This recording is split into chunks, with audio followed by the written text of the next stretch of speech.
A sua Bíblia, por gentileza, vamos à primeira carta de Paulo aos Coríntios, capítulo 2, e nós vamos ler o versículo 4. Esse texto tem sido o tema do nosso ano 2024, que é o ano do despertar. Este texto é o versículo base deste tema anual, e nós pensamos um pouco sobre ele há 2 semanas atrás. Gostaria de voltar nesse texto hoje com a amada igreja. Vamos juntos?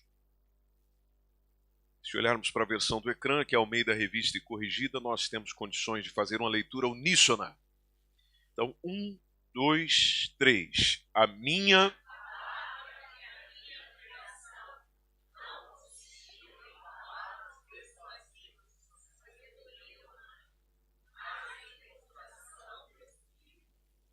É possível mais uma vez, igreja? A minha...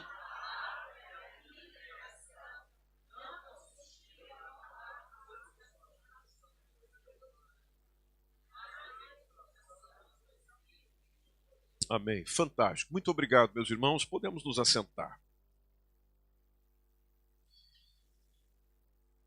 Igreja, o apóstolo Paulo escreveu a primeira carta aos Coríntios.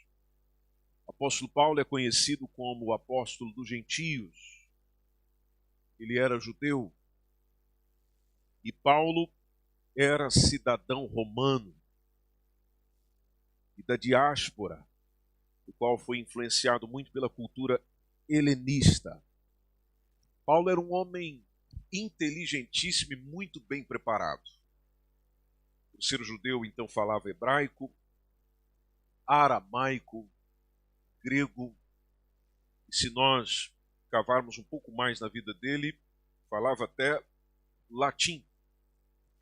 Quando ele escreveu esta carta, se nós tomarmos aqui do tempo que ele chegou a Corinto, vamos desde o momento que ele chegou a Corinto, por volta do ano 50 e 51 depois de Cristo, quando ele veio de Atenas. Isso está em Atos dos Apóstolos, capítulo 18. Ele hospedou-se na casa de uns irmãos chamados Priscila e Áquila. Priscila e Áquila é um casal que foi expulso de Roma por volta do ano 49 depois de Cristo, por decreto de um imperador chamado Cláudio.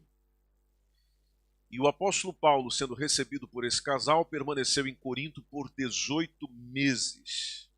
Enquanto ele estava em Corinto, o apóstolo Paulo pregava o evangelho, anunciava o evangelho, mas para a sua sobrevivência ele tinha um trabalho à parte.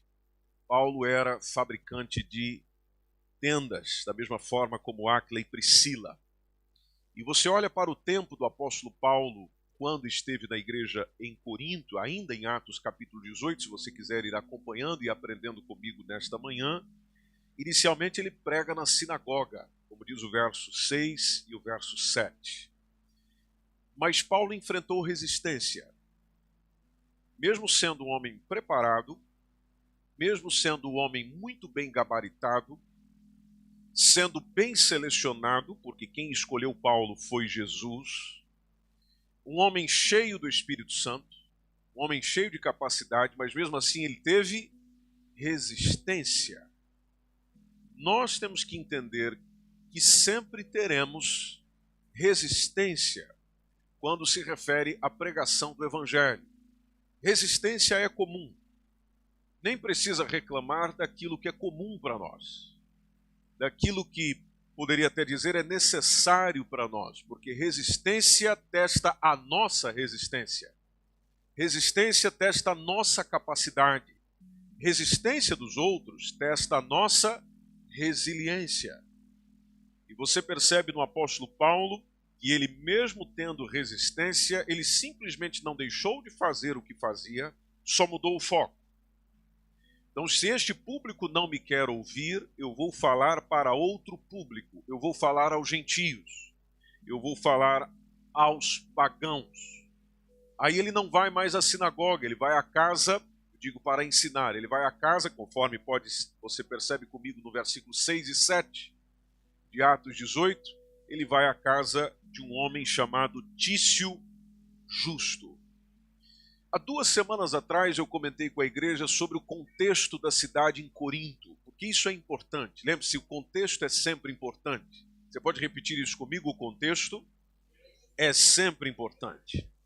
No caso da cidade em Corinto, que foi destruída em 146 a.C., ela tornou-se uma colônia, uma metrópole da Caia séculos depois, ou seja, se tornou uma cidade importantíssima. Paulo está desenvolvendo o ministério numa cidade que é sinônimo de riqueza, de luxo, também de alcoolismo, de corrupção, de imoralidade, inclusive sexual. E tudo isso numa população com mais de 400 mil habitantes. Veja, era uma cidade grande para a época. Nesta cidade, o público que está fazendo parte dela era 2/3 de escravos e de trabalhadores. E havia bem no centro da cidade de Corinto um templo para uma deusa, que talvez você já ouviu falar o nome dela, a deusa Afrodite. Afrodite tinha um templo em Corinto, do qual acontecia prostituição cultual nesse caso, ou seja, havia prostitutas à disposição dentro do templo, para que por meio dos atos sexuais as pessoas pudessem oferecer o seu culto, fazer as suas festas sagradas. Veja, esse era o contexto. Às vezes eu e você reclamamos do contexto, dizemos, o mundo que nós estamos vivendo hoje é terrível. A realidade que nós estamos vendo diante dos nossos olhos é terrível. Meu irmão, minha irmã, sempre foi. Sempre foi. Não existe nada novo, só muda os tempos, as épocas, os anos, os endereços e as identidades, mas sempre foi. E a igreja, nesse tempo, não esteve limitada por causa de uma cidade que os desafia. Nós não podemos, por exemplo, nos fechar dentro de 4 paredes, nós que estamos numa igreja em contexto de cidade, fazendo parte da Grande Lisboa, não podemos nos fechar dentro das 4 paredes achando que o nosso ministério só tem que acontecer aqui dentro. Não, ele precisa acontecer fora. Só que quando nós vamos para fora, nós temos os desafios que não temos aqui dentro. E nós, como missionários, como gente que está anunciando o Evangelho, anunciando Jesus às pessoas, precisamos estar conscientes disso, mas não intimidados com isso. Nós não podemos ter medo das cidades. Talvez você tenha que mudar a forma de comunicar o Evangelho, mas o Evangelho tem um conteúdo que precisa ser o mesmo. Jesus Cristo salva, Jesus Cristo cura, Jesus Cristo liberta, Jesus Cristo batiza com o Espírito Santo e Jesus em breve voltará. A mensagem que o apóstolo Paulo vai comunicando nesse meio, ela torna-se desafiante também porque Corinto valorizava a sabedoria humana. Corinto, por estar num contexto grego, valorizava a sabedoria filosófica. E o conhecimento para os coríntios é que era libertador. Veja como isso está muito semelhante aos nossos dias, onde as pessoas imaginam e pensam conhecer, por eu saber, inteligência, ou por eu ter conhecimento de muitos detalhes, teorias, fundamentos, suposições, indagações, então isso é libertador para mim, conhecimento liberta. Algumas pessoas chegaram até dizer que o princípio da sabedoria não está no temor do Senhor. O princípio da sabedoria está na dúvida mediante os atos do Senhor. Veja, chegaram a dizer isso. Então a dúvida é que te liberta. Dentro desta mentalidade, nós podemos perceber as transformações que nós estamos tendo no nosso próprio século, porque nós estamos vivendo um tempo de transformação. E você não precisa observar muito ou profundamente para perceber isso. Basta ver as mudanças que nós estamos tendo nessa chamada pós-modernidade, onde uma das coisas que mais se mexe, se trabalha e se anuncia, partindo desde as escolas, indo para a universidade, até para os meios de comunicação, é justamente a filosofia educacional, do qual nos transmite, por exemplo, o relativismo, onde você pode pensar da maneira que você quiser pensar, e a maneira que você quer pensar e viver é uma questão sua. Ninguém tem nada a ver com isto. Nos nossos dias percebe, por exemplo, o naturalismo ateísta. Você que está na universidade, você que está nas escolas sabe muito bem disso. A doutrinação ideológica Chega a ser assustador a forma como, por exemplo, hoje em dia as ideologias, e para nós cristãos partindo de origem satânica, estão dominando a mentalidade de muitos, e permita-me acrescentar com tristeza, até o pensamento de alguns cristãos. E a palavra de Deus nos alerta com relação a isso, por exemplo, 1 Timóteo capítulo 4, versículo 1, que nos diz que o Espírito expressamente diz que nos últimos tempos apostatarão alguns da fé, dando ouvido a espíritos enganadores e a doutrinas de demônios, gente de fé, mas que se afasta da fé porque deu ouvidos. Se nós olharmos para 2 Timóteo capítulo 4, versículo 3, a palavra nos diz que virá tempo em que não sofrerão a sã doutrina, outras versões dizem não suportarão, não terão prazer, não terão alegria em ouvir uma doutrina sadia, bíblica, correta, oriunda da palavra de Deus. Tem gente que não vai aguentar isto. Então o que eles vão fazer? Eles vão ter comichão nos ouvidos, de forma um desejo de, uma vontade de ouvir o que querem ouvir.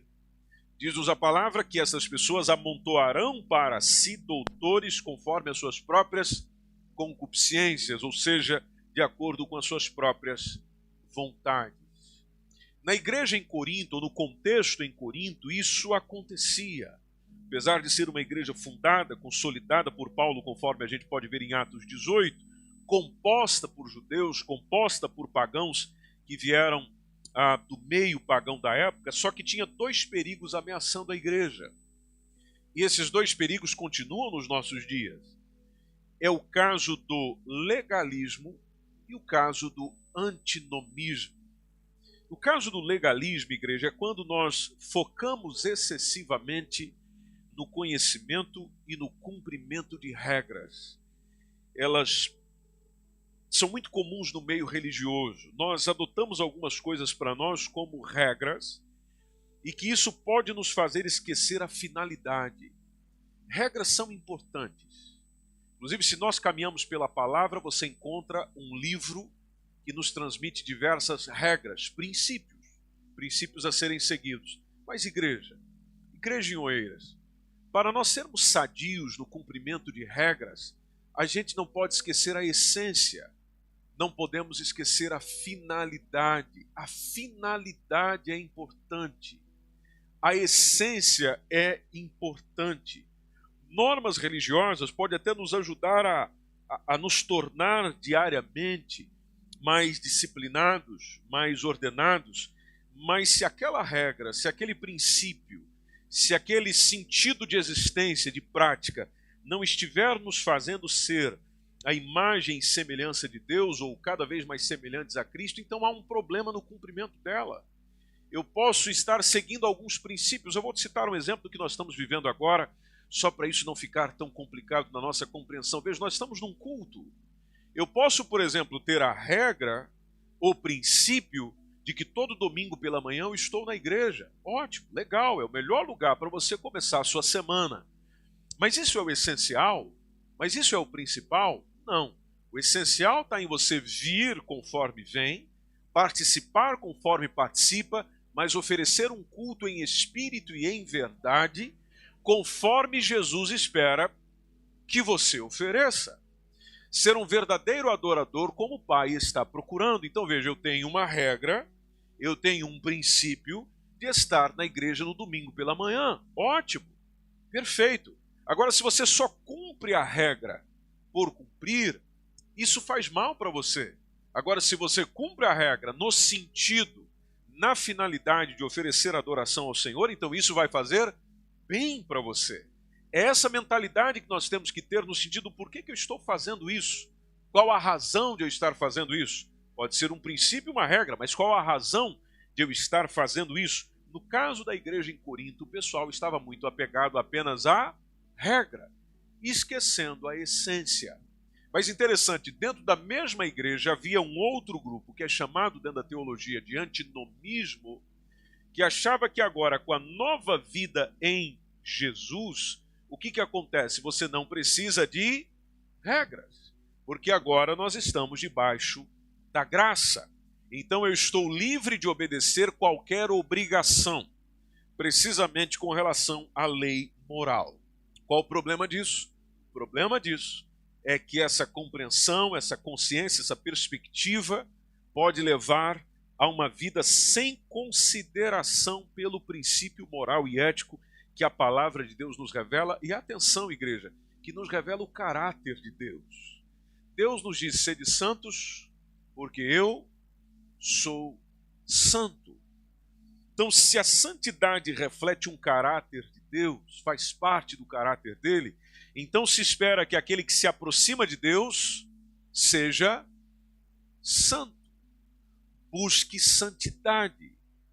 E essa santidade não pode vir da contemplação dos outros, essa santidade não pode vir da regulação dos outros, essa santidade precisa vir da minha comunhão com Deus. Então veja, são extremos. E conforme nós temos aprendido aqui na igreja durante todos esses anos, o perigo mora nos extremos. Tem gente entre nós muito apegado à regra, mas tem gente também entre nós desapegado a regra alguma. E os extremos fazem mal para a vida da gente. Por isso que a sua oração nesta manhã seja: Senhor, dê-me o equilíbrio na tua palavra. Que eu saiba, por meio da tua palavra e por meio da comunhão com o teu Espírito Santo, ter consciência do que eu devo fazer, mas principalmente ter consciência de quem eu devo ser. E o apóstolo Paulo teve que comunicar isso não só à igreja em Corinto, mas também à igreja em Roma. Quando a gente lê, por exemplo, Romanos capítulo 6, versículo 1 e o versículo 2, com relação ao antinomismo, por exemplo, ou seja, aqueles que acham que não há problema, porque agora nós estamos debaixo da graça, ele fez até uma pergunta: que diremos então? Nós continuaremos pecando para que a graça aumente, para que a graça seja mais abundante? Aí a resposta no versículo posterior diz: de maneira nenhuma. Nós que morremos para o pecado, como é que nós podemos continuar ainda vivendo nele? Então, se Cristo nasceu no meu coração, ele existe em mim, ele habita em mim, como é que você se sente à vontade com o pecado? Eu não compreendo. Desculpe, eu não compreendo. Como é que você se sente à vontade com o pecado quando você diz que Jesus Cristo habita em você e você tem comunhão com ele? Então, se você tem comunhão com ele, o pecado deveria lhe incomodar. Você deveria ficar perturbado com o pecado, perturbada, com perder o sono por causa do teu pecado não confessado e não tratado. E eu espero sinceramente, como tendo o privilégio de servir como seu pastor, que o Espírito Santo te incomode até você resolver esta situação. Você não sinta paz no teu coração, você não sinta sossego no teu coração. E eu não estou dizendo isso para que você se sinta mal. Não. É porque se você se sentir assim, quer dizer que o Espírito Santo ainda tem liberdade para falar com você, para tocar no teu coração e para mexer na sua consciência. Ainda dentro do capítulo 6, o versículo 15 de Romanos: e então, havemos de pecar porque não estamos debaixo da lei, mas debaixo da graça? E a resposta é: de modo nenhum. De modo nenhum. Veja que esse desafio também aconteceu com a igreja em Roma. Esse desafio também aconteceu com a igreja na Galácia. Tanto que quando nós olhamos a carta de Paulo aos Gálatas, capítulo 5, versículo 3, ele orienta a igreja dizendo: irmãos, vocês foram chamados para a liberdade, mas não usem a liberdade para dar ocasião à carne. Ao contrário, sirvam uns aos outros mediante o amor. Conforme nós conversamos 2 semanas atrás, toda congregação tem suas dificuldades. Toda congregação tem os seus problemas. E o caso com Corinto, amada igreja em Oeiras, era igual, inclusive para nós pentecostais, porque nós estamos e somos pentecostais, amém? E deixa eu só esclarecer para você o que é ser pentecostal. Nós acreditamos na atualidade do batismo com o Espírito Santo, na evidência inicial de falar noutras línguas, e nós acreditamos na atualidade dos dons espirituais, ou seja, que o Senhor ainda usa pessoas em profecia, em dom de línguas, em interpretação de línguas. Isso é que é ser pentecostal. Então, como nós somos pentecostais, Corinto também era, porque tudo isso acontecia na igreja em Corinto. A igreja em Corinto não tinha problema de batismo com o Espírito Santo. A igreja em Corinto não tinha problema com o uso dos dons. Era uma coisa linda, era uma coisa maravilhosa. Porém, pegando agora o aspecto negativo para nós aprendermos com Corinto, ela era rica em dons, mas era espiritualmente imatura. Engraçado isso. Engraçado isso. E por que é engraçado? Porque nós, às vezes, entendemos errado, que porque o Espírito Santo está movendo entre nós somos pessoas maduras. Se Jesus está batizando com o Espírito Santo, é porque há maturidade. Se Jesus e o Espírito Santo está usando alguém em um dom, é porque nós somos maduros espiritualmente. Não. Você olha para a igreja em Corinto, e a mensagem que foi passada é que vocês são imaturos. E por que nós somos imaturos, Paulo? Aí basta olhar, por exemplo, para 1 Coríntios capítulo 3, entre o verso 1 e o verso 9, por causa da divisão que há entre vocês. Vocês falam línguas, vocês permitem o uso dos dons, mas vocês são divididos. Há panelinhas entre vocês, há grupinhos entre vocês, há preferências entre vocês. Mas o Senhor não está agindo entre nós? Está, mas vocês ainda não permitiram ser trabalhados pelo mesmo Senhor que age entre vós. É gostoso sentir a presença do Espírito Santo, é um privilégio, é uma alegria. Algo que domina, que te completa, que te motiva, que te abastece. Momentos como esse que nós tivemos agora no momento do louvor, parece quando a gente para na bomba e enche o tanque. A gente sai carregado, vem para uma reunião de oração, o Espírito se move entre nós, coisa linda, você sai cheio, sai carregado dele. Mas isso não quer dizer que estejamos permitindo ser trabalhados por ele. E isso leva mais tempo. Por isso que muita gente não corre atrás. Aliás, nós não corremos muito atrás daquilo que leva mais tempo. Ainda mais nos nossos dias onde nós estamos muito fast, muito rápidos. A gente quer tudo para agora. E se possível para ontem. Antes até de eu pedir, eu já quero pronto. A divisão demonstra uma imaturidade espiritual da congregação. E, meus irmãos, nós precisamos trabalhar isso entre nós. Nós aqui em Oeiras não podemos permitir, e eu conto consigo nesse sentido, porque se você fizer a sua parte e eu fizer a minha, isto não terá lugar entre nós. Nós não podemos permitir a divisão entre nós no que se refere ao trabalho do reino de Deus. Não podemos permitir panelinhas entre nós. Ah, eu gosto é desse.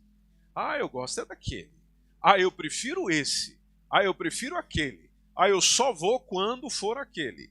Ah, eu só me envolvo quando for aquela. Se não for, não conta comigo. Meu irmão, minha irmã, isso é coisa de criança. Isso é coisa de menino. Isso é coisa de gente imatura.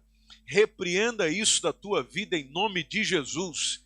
Chega e diga o seguinte: se é para glorificar o nome do Senhor, eu nem gosto daquela pessoa, mas como eu amo ela, nós vamos trabalhar juntos, nós vamos fazer juntos, nós vamos desenvolver juntos, porque juntos nós somos melhores. Eu posso ter discordância com alguém, mas se eu trabalhar junto com ela, a gente vai encontrar muito ponto de concordância. E nós vamos fazer um grande trabalho para a honra e glória do nome de Jesus. Ah, mas as pessoas são difíceis. Você também é. Ah, mas as pessoas arranjam muito problema. Você também arranja. Você também não é tão perfeitinho, tão perfeitinha como você acha que os outros deveriam ser. Todos nós estamos debaixo da graça, da misericórdia, do favor, da graça que o Senhor derrama sobre a vida da gente para poder trabalhar com o outro. E para isso a gente precisa do fruto do Espírito. Aliás, quando você olha para Gálatas capítulo 5, versículo 22, o fruto do Espírito é tudo que a gente precisa. Se você quiser ter uma semana maravilhosa, essa que está começando hoje, você não precisa muito. Você só precisa do fruto do Espírito. Você precisa de amor. Você precisa de alegria. Você precisa de paz. Você precisa de longanimidade para saber o tempo certo das coisas. precisa ser benigno, tirar um pouco essa visão maléfica, maligna que a gente tem de tudo. Olha tudo para o mal, olha tudo porque não está legal, olha tudo porque está ruim, nada está bom. É benignidade, é bondade, é preciso fé, porque se você tiver fé, você tem combustível. Você dá o primeiro passo se você tiver fé. Mansidão, porque eu e você andamos muito nervosinho, muito irritado, muito irritada, mas que o Espírito Santo trabalhe a tua mansidão essa semana. E não esqueça da temperança, que é o domínio próprio. Ah, mas eu sou assim, eu sou dessa forma, mas você precisa se dominar. Ah, mas eu sou desse jeito, esse é o meu temperamento. Ok, não estou pedindo para você mudar o seu temperamento. Você precisa se dominar. Porque uma pessoa que se domina é uma pessoa que já tem mais louvor do que aquele que conquistou uma cidade. Você tem mais louvor daquele que conquista um país, conforme disse Tiago, se você consegue se dominar. Diga comigo: Senhor, ajuda-me a me dominar. Eu preciso de domínio próprio. Senão eu vou meter um tapa na cara de alguém.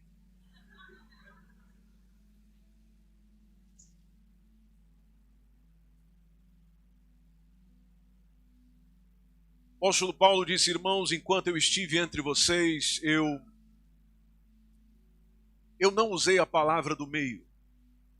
Eu não usei a sabedoria do meio, a inteligência do meio, a ideia do meio. Eu fui a vocês com o poder do Espírito. Eu simplesmente me apresentei a vocês com a mensagem da cruz. E eu estou dizendo essa expressão porque quando você pega desde o capítulo 2, aliás, desde o capítulo 1 de Corinto, que lembra, o contexto é importante, o antes, o depois é importante. E se você pegar o que ele diz antes, do capítulo 2 e o versículo 4, você vê ele anunciando a mensagem, dizendo que pregou entre os coríntios a mensagem da cruz. E ela foi no poder do Espírito. Vamos voltar a 1 Coríntios 2 e 4 para a gente encerrar. Foi no poder do Espírito. Eu preguei no poder do Espírito. A minha palavra, a minha pregação não consistiu naquilo que todos vocês conheciam, apesar de eu ter capacidade, apesar de eu ter habilidade. Mas elas não consistiram nisso. Elas consistiram em demonstração de Espírito e em demonstração de poder. O que é que eu e você precisamos para vencer o tempo presente? Precisamos do Espírito Santo. Precisamos do poder do Espírito Santo. Quando eu digo isso, igreja, não é só para quem está fora, mas eu me refiro mesmo a nós, a si mesmo. A si mesmo. Há áreas da sua vida que você está precisando vencer. Você sabe disso. Você sabe disso. Às vezes você acha que está precisando de uma coisa sobrenatural, um negócio diferente, onde o anjo do céu vai descer, vai acontecer um negócio diferente. Não precisa disso. Você precisa se encher do Espírito Santo. Espírito Santo. Espírito Santo. Espírito Santo. Espírito Santo. Espírito Santo. Sabe quem você precisa todo dia? Espírito Santo. Sabe quem você tem que buscar todos os dias? Espírito Santo. Sabe quem você tem que se encher mesmo? Espírito Santo. O Espírito Santo vai fazer com que você vença o que você está batalhando para vencer em si mesmo. Em si mesmo. Se você tiver uma comunhão maravilhosa com o Espírito Santo, você vai sentir a diferença.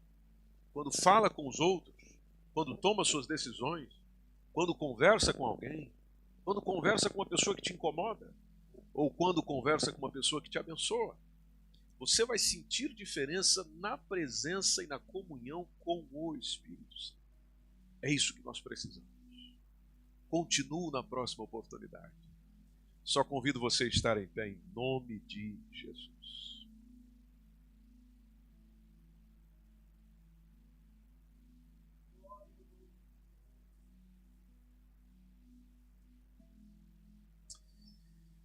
Irmã Marli, levante a sua voz e ore conosco, minha irmã, em nome de Jesus.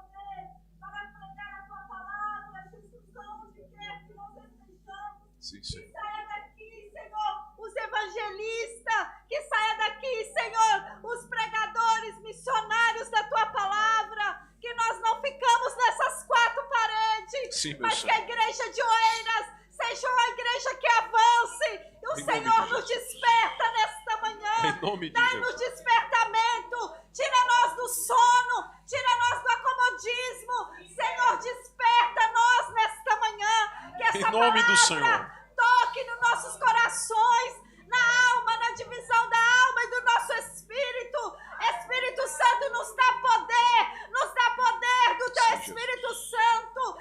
Enche os vasos nesta manhã, que Sim, nós Jesus. não iremos sair daqui da maneira que entramos. Senhor, desperta, Senhor, os varões, desperta, Senhor, os homens, o sacerdote, Rabaço, Miandaraia, o sacerdote que estão acomodados. Homens precisam se levantar, Rabaço, Miandaramanaia, que os homens se posicionem, homens valentes nas trincheiras, se eles preparem, fiquem nas trincheiras, preparados para que se encha de poder nesta manhã. Espírito Santo, Aleluia, enche a Tua igreja, aleluia, enche nós com aleluia, Teu poder, aleluia. para que nós possamos desbravar Oeiras, Sim, alcançar Jesus. as almas Em que nome do estão Senhor. morrendo, estão indo para o inferno, e nós não podemos aceitar, Senhor, nós sentados nessas cadeiras, e as almas morrendo, as almas morrendo, as almas Oh, morrendo, meu Senhor. e